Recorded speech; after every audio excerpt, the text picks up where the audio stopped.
Well, hello and welcome to a stitched together episode of The Horror Collector.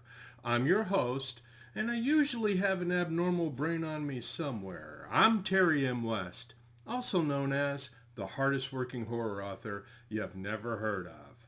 Now, this is the first official episode of 2023. I've decided to do the same thing I did with the first episode of 2022, which was actually the very first episode ever. I'm going to show you what I grabbed for Hanukkah this year. I'm going to share my Hannukah Horror Haul. But before we get to that, I just want to talk about a few quick things. Now, you're going to notice some changes, okay? The episodes are going to be shorter, and I'm going to cut a lot of the fat out here and there. I'm also on TikTok now, and I'm going to be sharing a lot of shorts on the channel. There are already some that I'm already sharing. I'm also going to include things that you might find interesting even beyond the horror collectible thing. I'm sharing trailers, old commercials. It's going to be a great time, and there's going to be a lot of exciting content. Now, also, one more quick thing. You know, I do this because I love this, but I am also a horror author, and I do have bills to pay. If you're at all interested in any of my horror author work, just go to my website, terrymwest.com. Click the Buy Stuff button. You can go to Amazon. You can go to my Etsy store, get signed stuff. You can also get things like this awesome horror collector shirt. Hey, the official horror collector cup. We can wake up together. And I'm going to get right to what I got for Hanukkah this year. And man, I was blown away.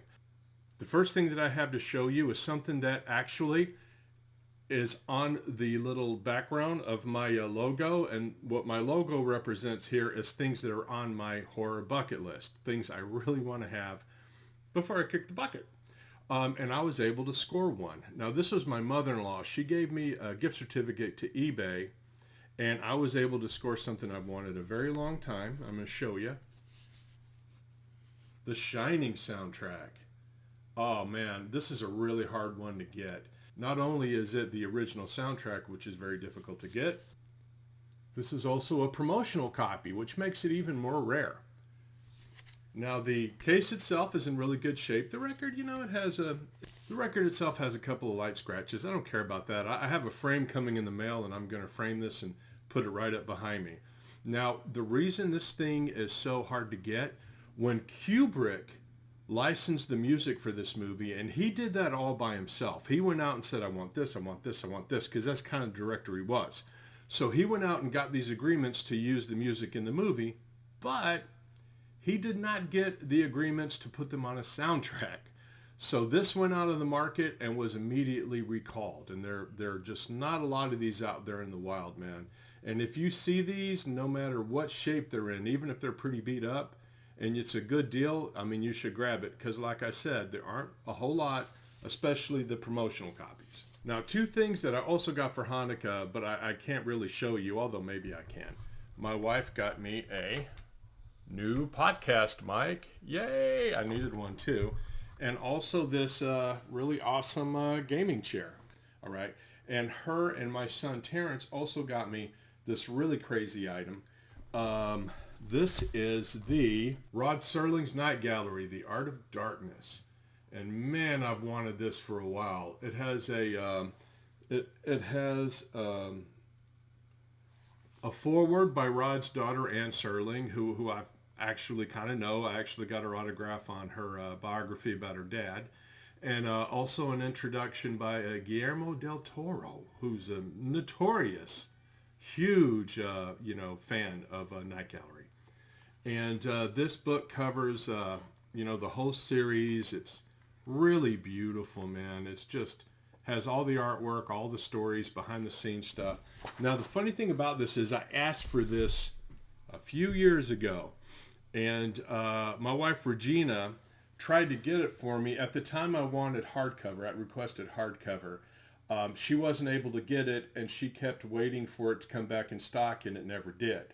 So flash forward about 3 or 4 years, she referred back to some notes of things I've asked for in the past, and it was still on there. And she could only get it in soft cover, but she did. She got it. So it was a total shock. I was not expecting to ever see this gift wrapped and with my name on it, but it made it. So I'm very happy about that.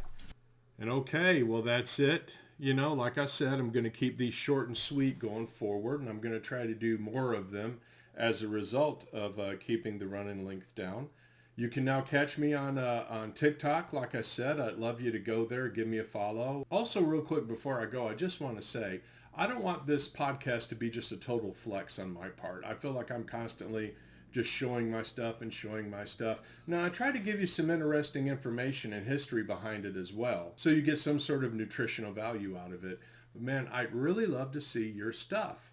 So please, if you have some cool horror collectibles you'd like the world to know about, you'd like me to know about, you'd like me to be envious over, you'd like me to tell you about, maybe you could tell me about, drop me a line. I'm an easy guy to get in touch with.